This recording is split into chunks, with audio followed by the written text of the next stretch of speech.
பிரியமானவர்களே, ஆண்டவராகிய இயேசு கிறிஸ்துவின் நாமத்தினாலே இந்த வாய்ஸ் ஆஃப் காட் கிறிஸ்டியன் சேனலூடாக உங்களை சந்திப்பதிலே மிக்க மகிழ்ச்சி அடைகிறோம்.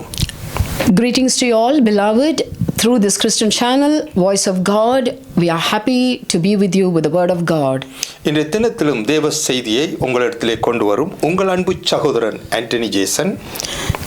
I, Sheila Thomas, happy to bring the Word of God to you today. ஹalleluya. கர்த்தர் நல்லவராய் இருக்கிறார். ஹalleluya. The Lord is good. Hallelujah.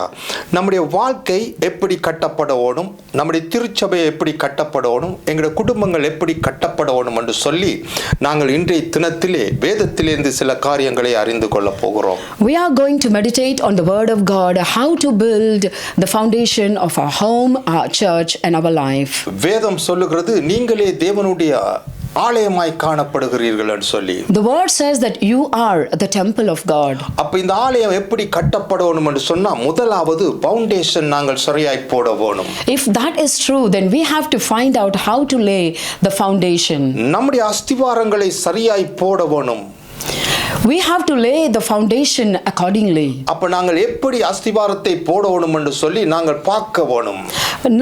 We have to see how to lay the foundation in the way how the Lord asks us. எங்கே பார்க்கணும்? வேதத்தின் பிரகாரமாய் நாங்கள் எப்படி எங்களுடைய வாழ்க்கையை, எங்களுடைய குடும்பங்களை, எங்களுடைய ஜீவியத்தை, ஆவிக்குரிய வாழ்க்கையை கட்ட வேணும் என்று சொல்லி வேதத்தின் பிரகாரமாய் நாங்கள் பார்க்க வேணும். Let us search through the Word of God how to lay the foundation in our life, in our church, in our home. நாங்கள் எடுத்துக்கொள்வோம் வேத புஸ்தகத்திலே 1 கொரிந்தியர் 3ஆம் அதிகாரம் 11வது வசனத்தை நாங்கள் எடுத்து வாசிப்போம். Let us meditate the word of God, 1 Corinthians chapter 3 verses 11. அங்கே சொல்லப்படுகிறது, போடப்பட்டிருக்கிற அஸ்திவாரமாகிய இயேசு கிறிஸ்துவை அல்லாமல் வேறே அஸ்திவாரங்கள் போட ஒருவனாலும் கூடாது என்று சொல்லப்படுகிறது. It says, for no one can lay any foundation other than the one already laid, which is Jesus Christ. Already ஒரு அஸ்திவாரம் நமக்காக போடப்பட்டிருக்கிறது. It has already been laid. There is a foundation that is. அதாவது ஆண்டவராகிய இயேசு கிறிஸ்துவை அல்லாமல் வேறு அஸ்திவாரத்தை போட ஒருவனாலும் கூடாது என்று சொல்லப்படுகிறது. The word says there is no one can lay any other foundation other than what Jesus has laid.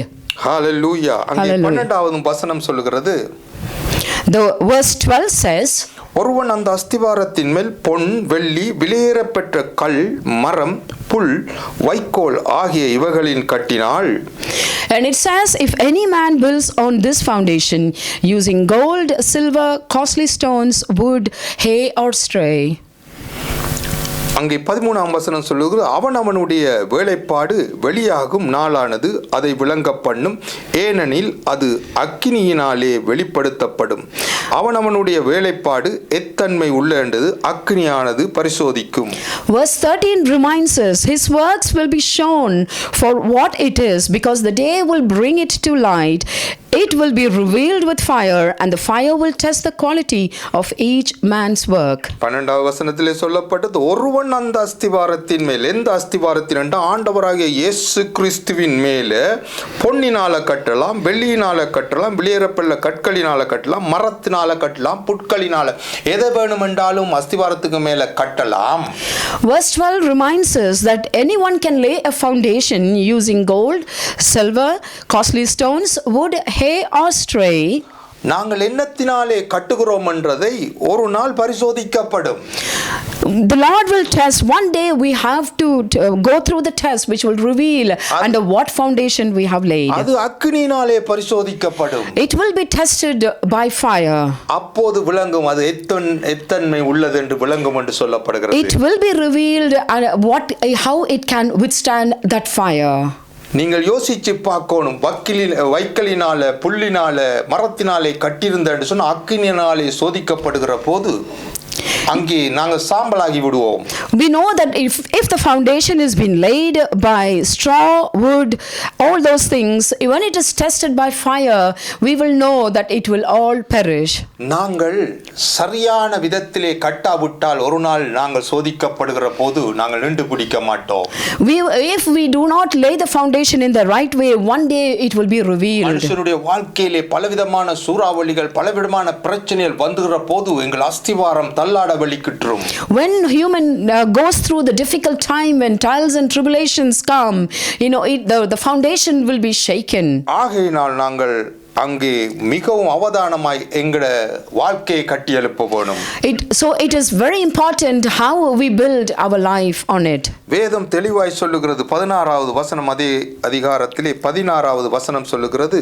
In the same chapter we read in verse 16. நீங்கள் தேவனுடைய ஆலயமாய் இருக்கிறது என்றும் தேவனுடைய ஆவி உங்களில் வாசமாய் இருக்கிறது என்றும் அறியீர்களா என்று சொல்லப்படுகிறது. Don't you know that you yourself are God's temple and that God's spirit lives in you? நாங்கள் தேவனுடைய ஆலயமாய் இருக்கிறோம் என்று அங்கே சொல்லப்படுகிறது. It says that we are the temple of God. தேவனுடைய ஆவி உங்களில் வாசமாய் இருக்கிறது என்று சொல்லுகிறார். It says that the spirit lives in us. அப்ப தேவன் வாசம் பண்ணுகிற ஆலயம் ஆகிய நாங்கள் ஒரு நாளும் அசைவடைய கூடாது.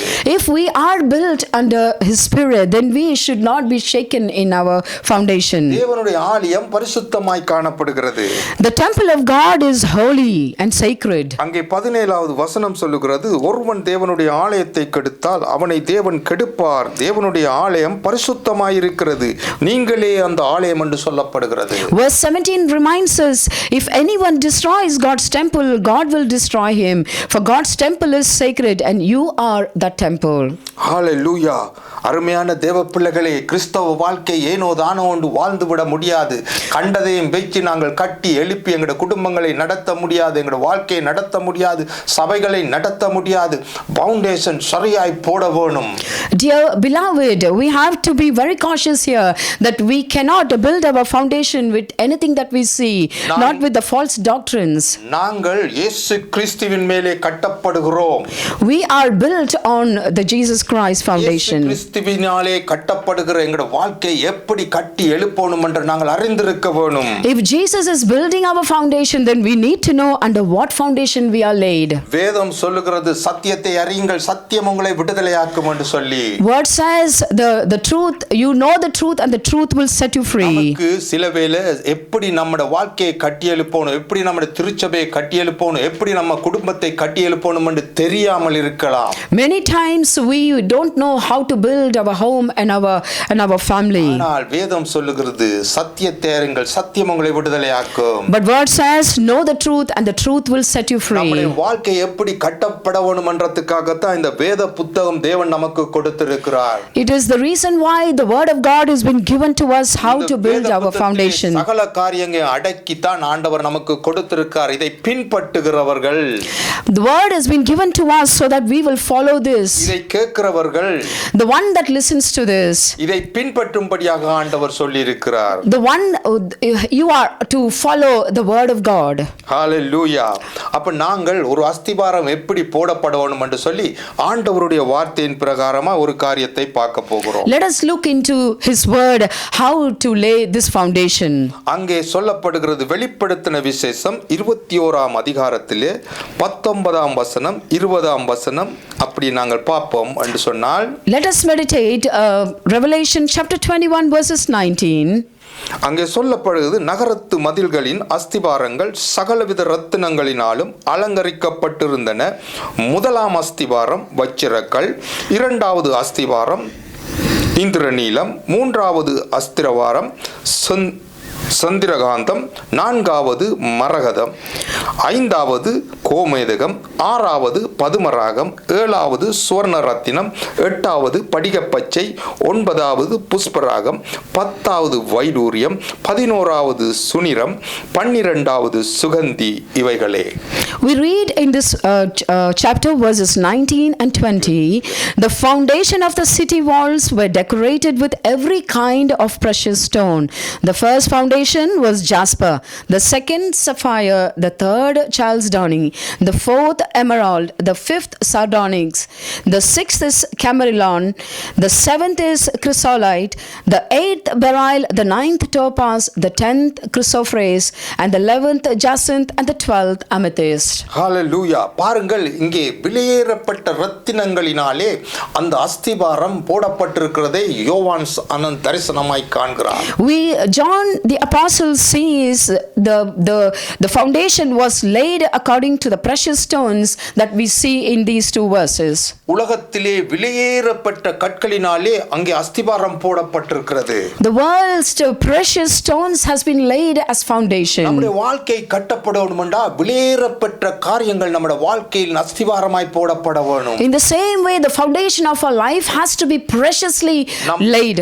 நம் ஆண்டவராகிய இயேசு கிறிஸ்து விலையேறப்பட்ட இரத்தத்தை சிந்தி நம்மை மீட்டெடுத்திருக்கிறார். Our Lord Jesus Christ has shed his precious blood for us, which we have to lay the foundation. நம்முடைய வாழ்க்கை இயேசு கிறிஸ்துவின் மேலே கட்டப்படுகிற போது விலையேறப்பட்ட காரியங்களை அங்கே சேர்த்து நாங்கள் வாழ்க்கையை கட்ட வேணும். If we lay the foundation according to the Lord of Jesus Christ, இந்த தேவனுடைய வார்த்தையின் பிரகாரமாய் நாங்கள் கட்ட வேணும். we have to lay the foundation according to the word of God. வார்த்தை விலையேறப்பட்ட வார்த்தைகள்.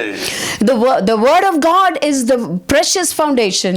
இந்த வார்த்தைகள் விலையேறப்பட்ட முத்துக்களைப் போல வார்த்தைகள் விலையேறப்பட்டது என்று வேதம் சொல்லுகிறது. God's word is as precious as the precious stones. அப்ப நம்ம வாழ்க்கை கட்டப்பட வேணும், இந்த வார்த்தையினாலே கட்டப்பட வேணும். So that means our word has to be built by this precious word. அப்பதான் நாங்கள் அக்கினியினாலே சோதிக்கப்படுகிற போது அசையாமல் இருக்க It முடியும். is only by this that we will not be shaken when the time of test comes.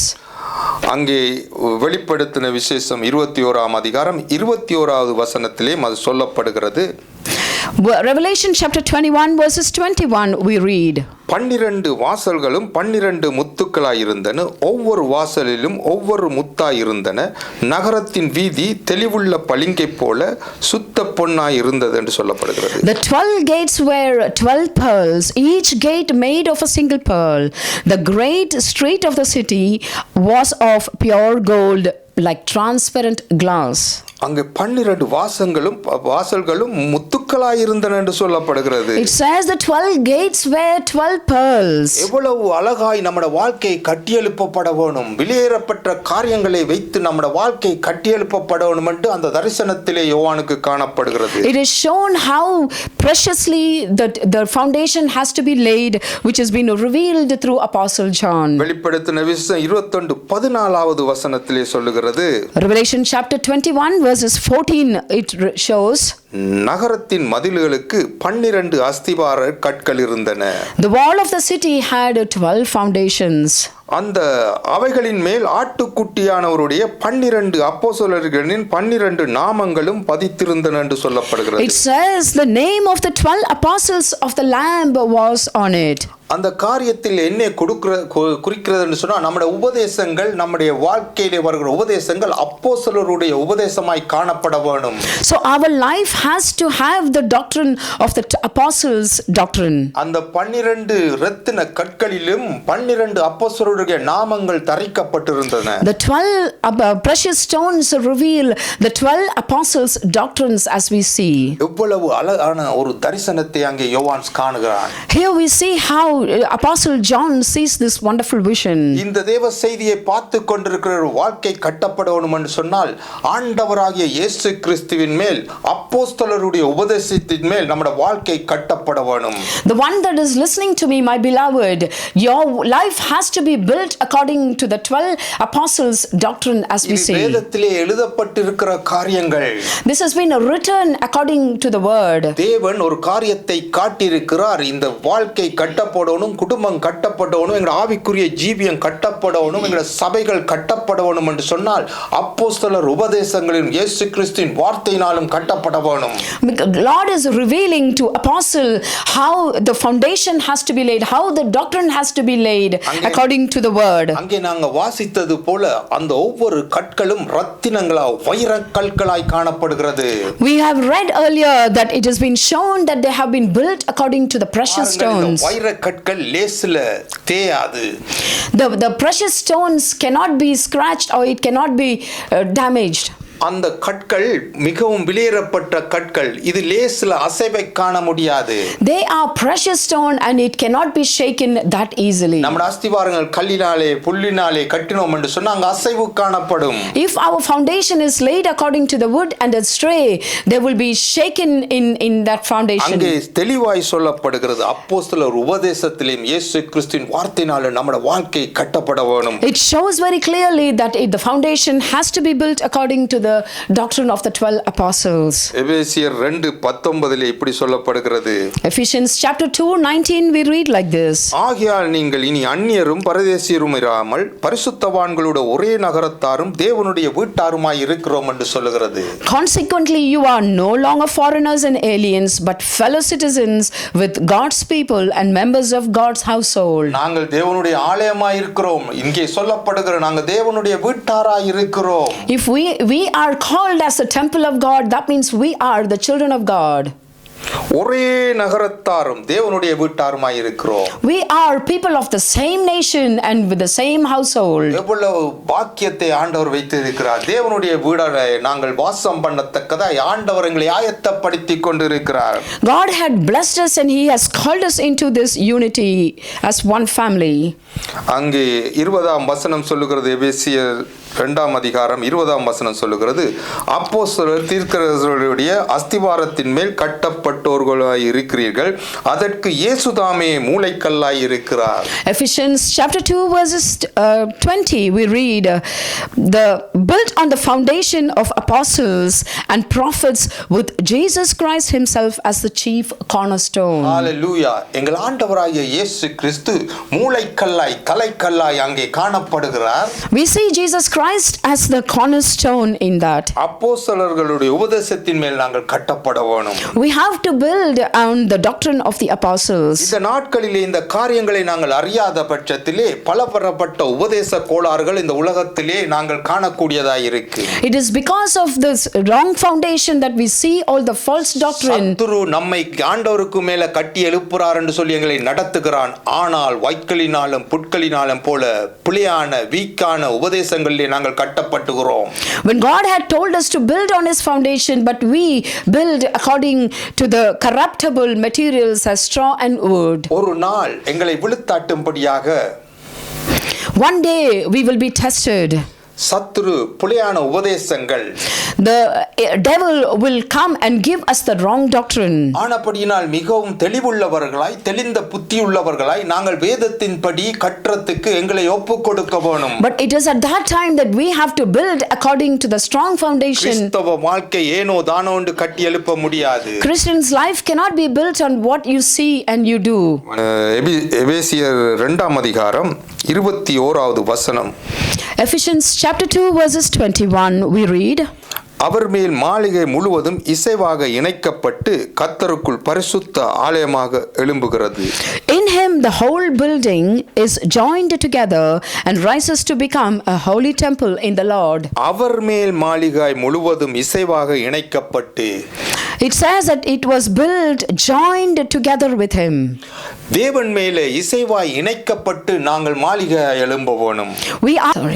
நாங்கள் ஒவ்வொருவரும் ஒவ்வொரு டாக்டரின்ல போயிட்டு ஆண்டவருக்கு மேலே இசைந்து கட்ட முடியாது. We cannot go and do other doctrines and then build the foundation in the Lord. நாங்கள் ஒவ்வொருவரும் இசைக்கப்பட்டு சரியான உபதேசத்திலே கட்டப்பட வேண்டும். We are to be united together and we build one foundation. அங்கே அவர் மேல் மாளிகை முழுவதும் இசைவாய் இணைக்கப்பட்டு என்று சொல்லப்படுகிறது. And then it says that it will be built together as a dwelling. கர்த்தருக்குள் பரிசுத்த ஆலயமாக எழும்ப வேணும். We have to rise as a holy temple in him. பிசாசு போற அடுத்த காரியங்கள் ஒருமனப்பட்டு கிறிஸ்தவர்கள் செயல்பட முடியாதபடி பிசாசு சில தந்திரங்களை ஏற்படுத்தும். Today the Satan's ultimate goal is to destroy the unity.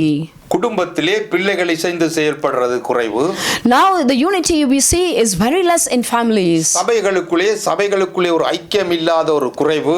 We see that there is no unity in the churches. நாங்கள் இசைக்கப்பட்டு இயேசுவுக்கு மேலால இயேசு கிறிஸ்துவின் மேல் அஸ்திவாரத்தின் மேல் இசைக்கப்பட்டு கட்டப்பட வேண்டும். We are to be built together and become a dwelling. இசைந்து கட்டப்பட வேண்டும் என்று அந்த வார்த்தை சொல்கிறது. It says that we are to be built together, says that word. ஒருமனப்பட்டு நாங்கள் ஒன்றாய் சேர்ந்து இசைந்து தேவனுடைய மாளிகையாய் கட்டி எழுப்பப்பட வேண்டும். We are to be built in oneness, in one accord.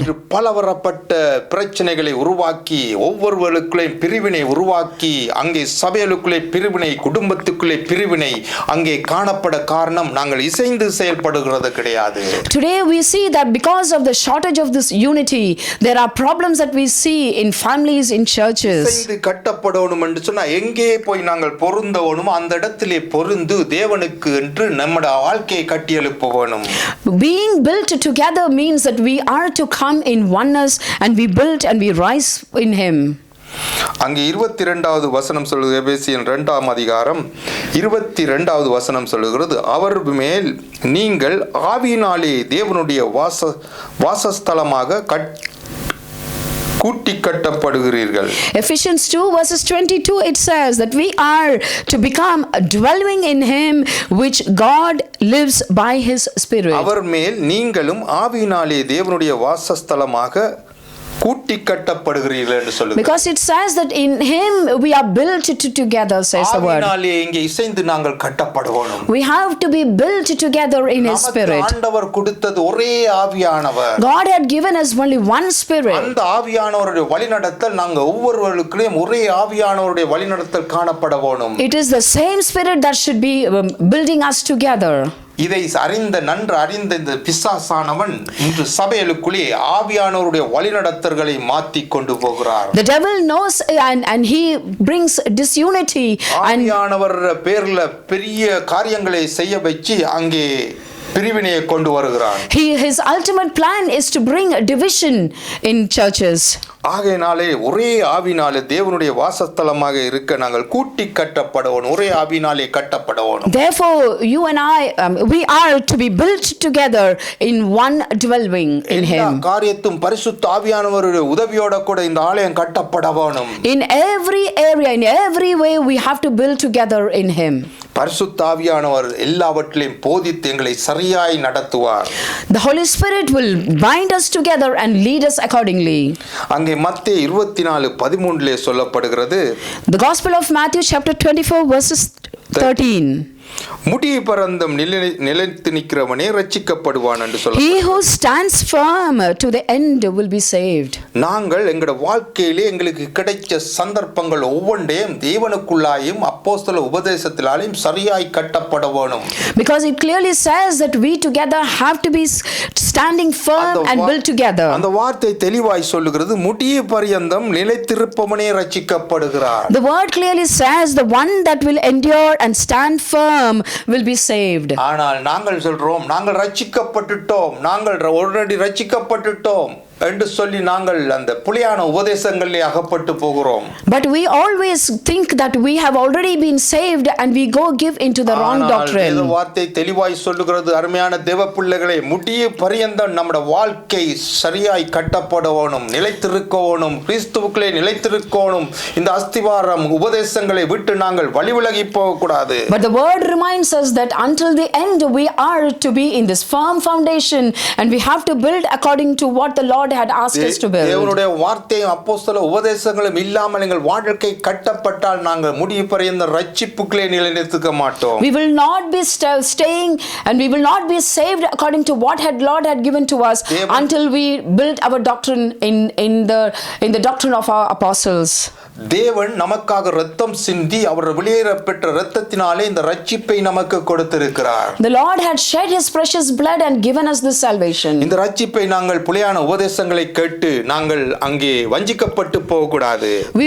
We should not be deceived by hearing into the wrong doctrines. கர்த்தருக்குள்ளே நிலைத்திருக்க வேணும். We have to stand firm in the Lord. தேவன் நமக்கு அளித்த ரட்சிப்பிலே நிலைத்திருக்க வேணும். We have to stand firm in the salvation that the Lord had given us. முடிவு வரை நிலைத்திருக்க வேணும் என்று we have to endure till the end of our life.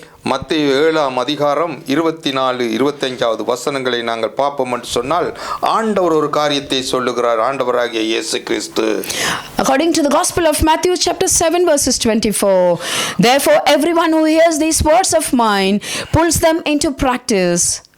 ஹalleluya. அங்கே மத்தேயு 7:24 சொல்லுது, ஆகையால் நான் சொல்லிய இந்த வார்த்தைகளை கேட்டு இவைகளின்படி செய்கிறவன் எவனோ அவனை கண்மலையின் மேல் தன் வீட்டை கட்டின புத்தியுள்ள மனுஷனுக்கு ஒப்பிடுவேன் என்று சொல்லப்படுகிறது. We read in verse 24, therefore everyone who hears these words of mine and puts them into practice is like a wise man who built his house on the rock. ஹalleluya. நம்முடைய ஆலயம் எப்படி கட்டப்பட வேண்டும் என்று சொன்னால், அங்கே கண்மலையின் மேலே கட்டப்பட வேணும். How a house has to be built is like it has to be built on a house on the rock. அங்கே சொல்லப்படுது, ஆகையால் நான் சொல்லிய இந்த வார்த்தைகளை கேட்டு. It says, the words that I speak to you accordingly. இன்று அநேகர் தேவனுடைய வார்த்தையை கேட்கிறார்கள். Many hear God's word. தேவனுடைய வார்த்தையின்படி நடக்கிறது குறைவு. ஆகையால் நான் சொல்லிய இந்த வார்த்தைகளை கேட்டு என்று சொல்லப்படும். அநேகர் தேவனுடைய சத்தியத்தை கேட்கிறார்கள். Many hear God's word. ஆனாலும் அவைகளின்படி செய்கிறது இல்லை. But people fail to follow what he told us to do. வேதம் தெளிவாய் சொல்லுகிற வார்த்தையை கேட்கிறது மாத்திரமில்லை, அதன்படி நாங்கள் செய்ய கற்றுக்கொள்ள வேண்டும். Word clearly says it is not just by hearing but be doers. அப்படி செய்தால்தான் கன்மலையின் மேல் கட்டப்பட்ட வீடாய் காணப்படுவோம். Only then your house will be built on the rock. அந்த அதிகாரத்திலே கடைசியிலே சொல்லுவார், புத்தி உள்ள மனுஷனுக்கு ஒப்பிடுவேன் என்று சொல்லி. The word clearly says in the end, it says it is the one that is wise. அருமையான தேவ பிள்ளைகளே, தேவ வார்த்தையை கேட்டு தேவனுடைய வார்த்தையின்படி செய்கிறவன் தான் புத்தி உள்ள மனுஷன். Because the word says the one that is wise will follow according to the word of God.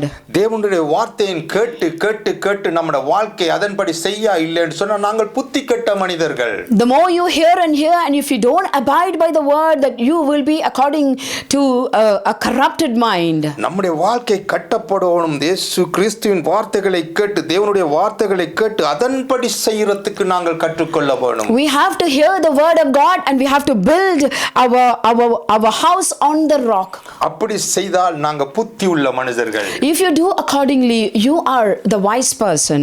அங்கே இந்த சூழ்நிலையிலும் தாக்கு பிடிக்க கூடியதா இருக்கும். You will be withstanding every difficult situation. 25வது வசனம் சொல்லுகிறது, பெருமழை சொரிந்து பெருவெள்ளம் வந்து காற்று அடித்து அந்த வீட்டின் மேல் மோதியும் அது விழவில்லை, ஏனென்றால் அது கன்மலையின் மேல் அஸ்திபாரம் போடப்பட்டிருந்தது. Verse 25 we read, the rain came down and the streams rose and the winds blew and beat against that house, yet it did not fall because it had its foundation on the rock. வாழ்க்கை இயேசு கிறிஸ்துவின் வார்த்தையை கேட்டு அதன்படி செய்து கன்மலையின் மேலே கட்டின புத்தியுள்ள மனுஷனாய் இருந்தால் எந்த சூழ்நிலையில் நாங்கள் அசைக்கப்பட்டு போவதில்லை. These verses clearly says that if you follow the foundation of the Lord Jesus Christ and if you build your house on the rock, you stay like a wise man and you will withstand any difficult situations. ஆண்டவராகிய இயேசு கிறிஸ்து நமக்கு கன்மலையாய் காணப்படுகிறது. The Lord is seeing, we have to see the Lord as the house on the rock. அவர் மேல் அஸ்திபாரம் ஆழமாய் தோண்டி போட்டோம் என்று சொன்னா எந்த சூழ்நிலையிலும் நாங்கள் பதற மாட்டோம், அசைக்கப்படுவதில்லை. If you build your house on the rock of Lord Jesus Christ, you will not be shaken in any circumstances. பெரு வெள்ளம் போல காரியங்கள் வரலாம், காற்று அடித்து அந்த வீட்டின் மேல் மோதியும் அது விழவில்லை என்று சொல்லுகிறது. Rain came down and rose again and the winds blew but nothing happened. ஒரு கிறிஸ்தவனுடைய வாழ்க்கையிலே அசைவு காணப்பட காரணம் நாங்கள் கேட்கிறோம் சத்தியத்தை, அதன்படி செய்கிறோம் இல்ல.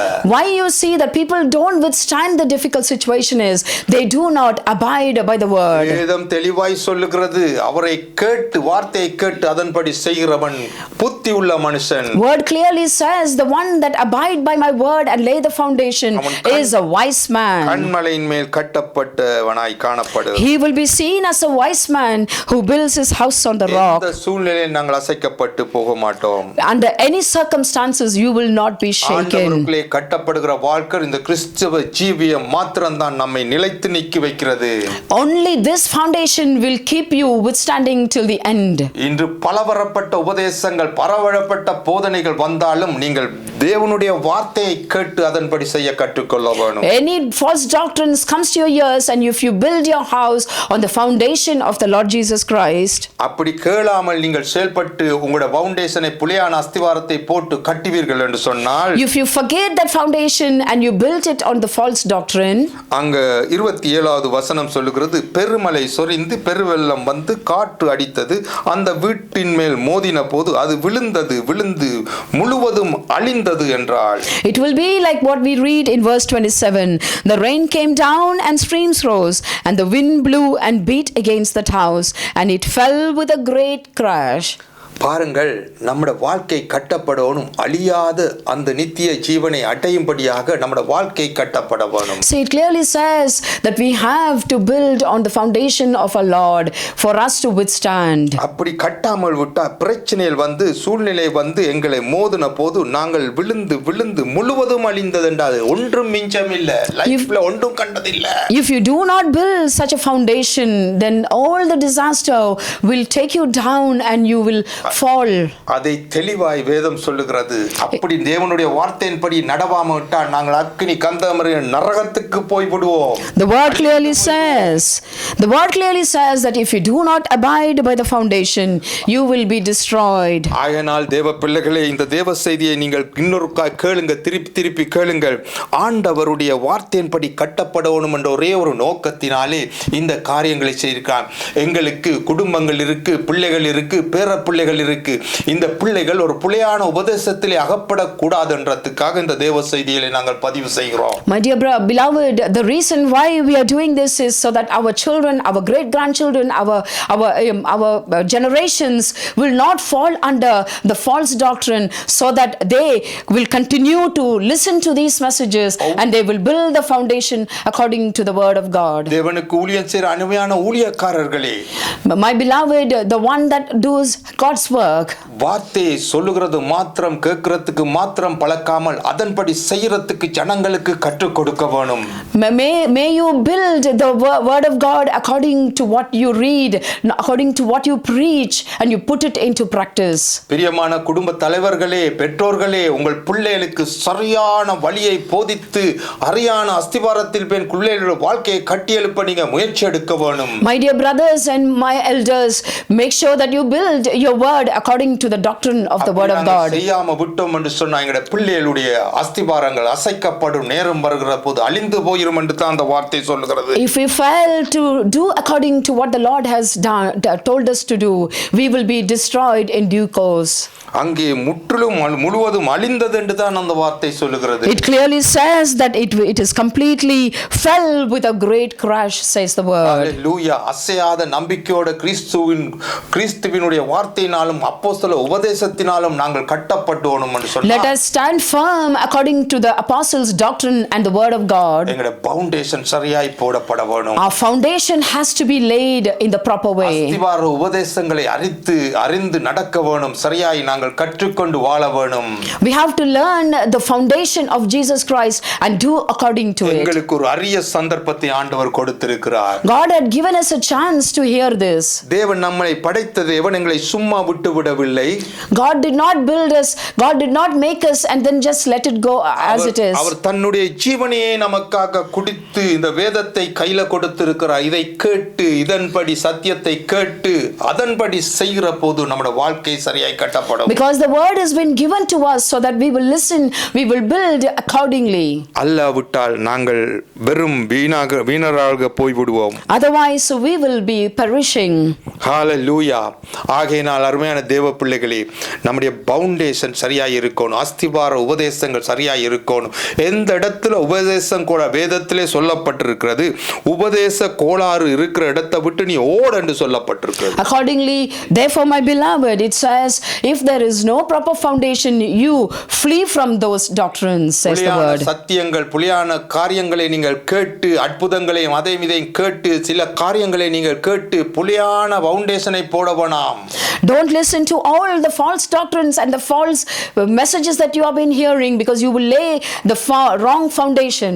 ஆண்டவர் நமக்காக தன்னுடைய ஜீவனையே கொடுத்து எங்களை மீட்டெடுத்திருக்கிறார். The Lord had shed his precious blood and he has redeemed us. அவருடைய இரத்தத்தையும் அவருடைய சரீரத்தையும் நாங்கள் வீணாக்கி விடக்கூடாது. We should not அவருடைய சரீரத்தின் இரத்தத்தை நாங்கள் வீணாக்கி விடக்கூடாது. So we should not make it waste what the Lord had shed his blood and his body for us. அவர் இன்றும் நமக்காக பரிந்து பேசிக் கொண்டிருக்கிறார். Even today he is interceding for you and for us. யாரையாவது அனுப்பி இந்த புலியான சத்தியங்களிலே ஜனங்கள் அகப்படாமல் விடுவிக்கிறது கூடும் என்று சொன்னால் நீங்கள் அதை செய்ய முயற்சி எடுங்க. He sends people with the right word of God so that you and I have to hear and take it. போதித்து கொடுங்கள். We have to deliver this to our people. ஆண்டவருடைய வாஞ்சை அதுதான். Lord's hunger is that. நாம் ஒவ்வொருவரும் ஆண்டவருடைய ராஜ்யத்துக்கு போகணும் என்ற நோக்கத்தோடு நாங்கள் செயல்படணும். Each and every one of us have to inherit the kingdom of God. நாங்கள் எங்கட இஷ்டப்படி ஒரு ஃபவுண்டேஷனை போட்டு இந்த உலகத்துக்கு ஏத்த மாதிரி நாங்க பெரிய மாளிகையாய் கட்டப்படலாம். We cannot lay a foundation as we like it and build the kingdom here. ஆனால் ஆண்டவர் ஒரு நாளை நம்மை சோதிப்பார். அந்த சோதிக்கிற போது நாங்க நின்று பிடிக்க முடியாம போய்விடும். But one day the Lord will test us, and that test we will fail. தேவன் நம்மை கட்டி எழுப்பும்படியாக இந்த வேளையை நாங்கள் ஒப்புக்கொடுப்போம். Let us surrender ourselves so that the Lord will build our foundation. நாங்கள் ஒரு விஷயம் உங்களுக்காக ஜெபம் பண்ண போகிறோம். I want to pray for you for one word. இந்த தேவ செய்தியை கேட்டுக்கொண்டிருந்து இதை கடைசி வரையும் பார்த்து கொண்டிருந்து இதை கேட்டுக்கொண்ட ஒவ்வொருவருக்கும் ஆண்டவர் சொல்கிற ஒரே காரியம், கேட்கிறவர்கள் மாத்திரம் இராமல் அதன்படி செய்கிறவர்களாக எங்களோட வாழ்க்கையை நம்ம ஒப்புக் கொடுக்கவும். Today the Lord is speaking to each and every one of you, not just be as hearers but be as doers. நாங்கள் எப்படியாவது முயற்சி எடுத்து இந்த சத்தியத்தை சத்தியமாய் போதிக்க வேண்டும் என்று நாங்கள் பிரயாசப்படுகிறோம். We are making every effort so that we will understand this doctrine. தேவனுடைய வார்த்தையை தான் உங்களுக்கு சொல்லி இருக்கிறோம். We have shown you what has been written in the word of God. அப்படியே இந்த வார்த்தையின்படி செய்ய எங்களை ஒப்புக் கொடுப்போம். Let us surrender ourselves according to what the word has said. நாங்கள் ஒரு விஷயம் உங்களுக்காக ஜெபம் பண்ண போகிறோம். We are going to pray for you for a moment. அன்பு இரக்கமுள்ள எங்கள் நல்ல தகப்பனே, இந்த நல்ல நாளுக்காய் உமக்கு நன்றி செலுத்துகிறோம். தேவரீர் உம்முடைய சத்தியத்தை அறியுங்கள், சத்தியம் உங்களை விடுதலையாக்கும் என்று சொன்ன பிரகாரமாய் இந்த அஸ்திவார உபதேசத்தை உங்கள் பிள்ளைகளுக்காக நாங்கள் எடுத்து சொல்லி இருக்கிறோம். இந்த உபதேசத்தின் அப்போஸ்தலர் உபதேசத்திலும் இயேசு கிறிஸ்துவின் வார்த்தையினாலும் கட்டப்பட நீர் உதவி செய்யுங்க. இந்த சத்தியத்தை கேட்டு இதன்படி நடக்க பிள்ளைகளுக்கு உதவி செய்யுங்க. இதை கேட்டு ஒவ்வொருவரையும் ஆண்டவரை நீ காண்கிற தேவனாய் இருக்கார். அவர்கள் வாழ்க்கையிலே அசைவுகள் காணாதபடி நிலைத்திருக்க கண்மலையின் மேல் கட்டப்பட்டவர்களாய் வாழ நீர் உதவி செய்யும்படியாய் ஜெபிக்கிறோம். பரிசுத்த ஆவியானவர் கூட இருந்து ஒவ்வொருவரையும் நடத்தும்படியாக இயேசுவின் நாமத்தினால் ஜெபிக்கிறோம் எங்கள் நல்ல பிதாவே, ஆமென். ஜெபிங்க. Heavenly Father, we thank you. We submit this message into your mighty hand, Lord, and all the beloved who have been hearing, Lord, according to your word. Father, help each and every one of us that are listening to this wonderful message, Master, that they will build their foundation according to the doctrine of the 12 apostles and according to the foundation of the Lord Jesus Christ. Each and every one of them, Lord, may they build their foundation as a wise man build the house on the rock, that the salvation will endure the sound doctrine. Hallelujah. Once again, Lord, we bless each and every one of them. Lord, help them to undergo this great change in their life, and they will surrender their life. They surrender to this voice, the word that have been given to them today, Master, according to your word. In Jesus' precious name we pray. Thank you for hearing our prayer. Hallelujah. Amen. ஆம்பிரியமானவர்களே, மீண்டும் ஒரு தேவ செய்தியினூடாக இந்த voice of God சேனலினூடாக சந்திக்கும் வரை உங்களிடத்திலிருந்து விடைபெறும் நான் உங்கள் அன்பு சகோதரன் Antony Jason. We extend our sincere thanks, and until we meet again with another wonderful message, I, Sheila Thomas, extend my greetings. Thank you. God bless you. God bless. God bless. Thank you.